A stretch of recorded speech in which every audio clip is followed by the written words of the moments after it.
সন্দীপ মণ্ডল, আমার সাথে আছে শ্যামদা, আছে বিমানদা, আছে সৌরভদা, আছে হাজিবুল্লাহ, তাই তো হাজিবুল্লাহদা, আর কিছু আমাদেরই এক বোন ভিডিও করছে যার নাম বর্ণা সাহা। তো গত 26শে জুলাই আমরা যে টিআরবির বিরুদ্ধে আন্দোলনটা করেছিলাম দুর্নীতির বিরুদ্ধে, তার পরিপ্রেক্ষিতে আজকে আমাদের ডেপুটেশন ছিল। সেই ডেপুটেশনের প্রিপারেশন, তো আজকে ছিল আমাদের টিআরবি ডেপুটেশন। আর এই টিআরবি ডেপুটেশনে কী কী হলো তার সঠিক আপডেট আমরা নিজেরাই দিচ্ছি। তা প্রথম এই বিষয়ে বলছে আমাদের শ্যামদা। আমাদেরকে বলেছে, আমরা প্রথম জানতে চেয়েছিলাম যে আমাদের এক্সামগুলো কবে হবে। ওখান থেকে জানানো হয়েছে যে ওবিসি ম্যাটার যতদিন না মিটছে একটাও এক্সাম হবে না, একটাও রেজাল্ট পাবলিশ হবে না।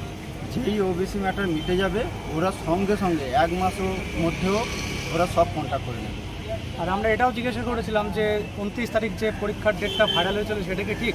ওরা বলেছিল যে 29 তারিখে আমরা একটা টেন্টেটিভ ঠিক করেছিলাম, কিন্তু বিভিন্ন কারণে এই যে ওবিসির যে রায়টা আসলো যে কারণে আমরা পরীক্ষা নিতে পারছি না। কিন্তু ওবিসির রায় যখনই সুপ্রিম কোর্ট কিছু দিয়ে দেবে তখনই ওরা পরীক্ষা নিয়ে নেবে। এবার আমরা বলেছিলাম যে পিএসসি নিচ্ছে, তাহলে পিআরবি কেন পারবে না? এবার তারা বলে যে পিএসসি তাদের নিজস্ব কোনো মানে পদ্ধতিতে করছে, যদি কোর্টে কোনো কেস হয় সেই চাকরি বাতিল হতে পারে, এরকম কিছু ব্যাপার। এবার আসি আমি মেন যেটা চারিদিকে ইউটিউবে লড়ছে যে পরীক্ষা কোশ্চেন মানে স্টার্ট হওয়ার আগে কোশ্চেন পেপার ফাঁস হয়ে যাবে, সেই ব্যাপারটা নিয়ে আমি চেয়ারম্যান সাহেবকে বলেছিলাম যে স্যার পরীক্ষা শুরু হওয়ার আগে অনেক দালাল টাকা তুলছে, এদিক ওদিক থেকে কোশ্চেন দেবে বলছে পরীক্ষা 2-3 দিন আগে। এই বিষয়টা নিয়ে যখন আমি স্যারকে জিজ্ঞাসা করি, স্যার তখন এই অ্যান্সারটা স্যার বলেছে যে তোমরা যেরকম শুনতে পাচ্ছ আমরাও শুনতে পাচ্ছি, আমাদের যে সার্ভার ক্রাইম আছে সেই জিনিসটা সবসময় ইউটিউবে যারা এইসব ভিডিও লোড করছে কিংবা যারা এই দালাল চক্রের সঙ্গে যুক্ত তারা আমাদের পুরো নখদর্পণে আছে। এই ব্যাপারটা স্যার আমাদের ভালোভাবে বলেছে যে তোমরা নিশ্চিন্ত থাকো যে আমাদের পরীক্ষা পুরো ফেসভাবে। আমরা এটাও বলেছিলাম যে কিছু কিছু দালাল বলছে পরীক্ষার 3 দিন আগে কোয়েশ্চেন দিয়ে দেবে, তো সেই বিষয়ে তিনি বলছে পরীক্ষা অনেকে অনেক রকম কথা বলে, কিন্তু এইবার আমরা সম্পূর্ণ প্রস্তুত। যেভাবে পিআরবি বিগত দিনে পরীক্ষা নিয়ে এসছে, এবারও তারা এতটাই প্রস্তুত থাকবে যে কোনো রকম প্রশ্ন ফাঁসের কোনো গল্পই হবে না। আমাদের পুরো অ্যাসুরেন্স করেছে তারা। আমি একটা জিনিস স্যারকে বলেছিলাম, স্যার যেরকম এসএসসি যেরকম পরীক্ষা শুরু হওয়ার আগে একটা ক্যালেন্ডার প্রকাশ করে, এরকম যদি পিআরবি করতে পারে। এই কোশ্চেনের অ্যান্সার স্যার তখন বলেছিল, এই সন্দীপ বলছে কি তারা বলেছিল এসএসসি করে এসএসসিদের মতো, আমরা সেটা পারবো না, যে ডিপার্টমেন্ট সেটা পুরো আলাদা, আমাদের পিআরবির মতো চলবে। এবার গভর্নমেন্টের রায় যতদিন না আসছে ততদিন কোনো পরীক্ষা হবে না। আর এই যে রিক্রুটমেন্ট সামনে, ওরা বলছে ডব্লিউবিটাকে দালালরা বেশি পাখির চোখ করছে।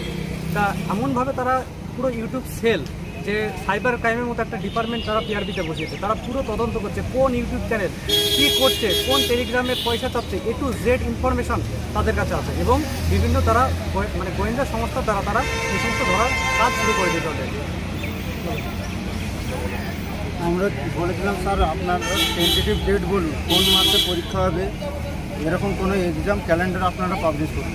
ওরা বললো আমরা যদি আগে থেকে পাবলিশ করে দিই তাহলে দালাল চক্র আরও সক্রিয় হয়ে যাবে, এখন যে পরিমাণ টাকা তুলছে ওরা আরও বেশি পরিমাণ তুলবে, তার জন্য ওরা পাবলিশ করতে পারছে। ওরকম ডেট আমাদের জানায়। মোটামুটি এইটুকু আপডেটই ছিল। আর আপকামিং ভ্যাকান্সিও যা জিজ্ঞাসা করা হয়েছে, বলেছে যে ওবিসি যতটা মিটছে কোনো ভ্যাকান্সি আসবে না। আর এটুকু বলেই মোটামুটি আমাদের কথা শেষ করছে, আমরা বেশি ভিডিওটা বড় করতে চাই না। আর আজকে টিআরবিতে ডেপুটেশন হলাম, এরপরে জানি না এই রিক্রুটমেন্টে আমাদের কত দূর যেতে হতে পারে। বিভিন্ন কাজে বিভিন্ন জায়গায় আমাদের বা তোমাদের সবারই সহযোগিতা দরকার, আর সেটা করার জন্য এই চ্যানেলটা অবশ্যই সাবস্ক্রাইব করে রাখবে। আমরা যেভাবে লড়ছি এই পরীক্ষার জন্য, আমরা সবসময় এইভাবেই লড়বো, আর সবাইকে একসাথে হতে হবে।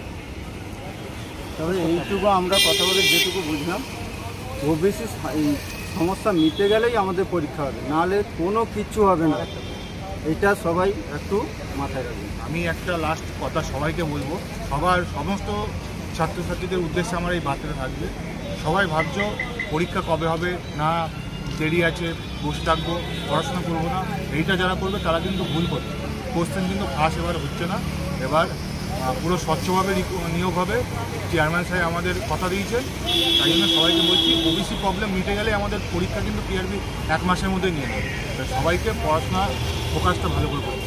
আর খুবই আরেকটা গুরুত্বপূর্ণ কথা সেটা ছিল যে আগের ডেপুটেশন আমরা জিজ্ঞেস করেছিলাম যে আপনারা কি মানে উপর মহলে কোনো কিছু লিখে জানিয়েছেন, তারা বলেছেন যে আমরা অলরেডি তাদের যে হোম ডিপার্টমেন্ট আছে সেখানে চিঠি করেছে, কিন্তু তার পরিপ্রেক্ষিতে তারা কোনো এখনো রেসপন্স দেয়নি। সেই রেসপন্সটাও যদি চলে আসে তবুও পিআরবি পরীক্ষা নেওয়ার জন্য প্রস্তুত। এই বলে মোটামুটি আমাদের আজকে যা বিবরণ ছিল সেটা আমরা শেষ করলাম। সবাই ভালো থেকো, সুস্থ থেকো।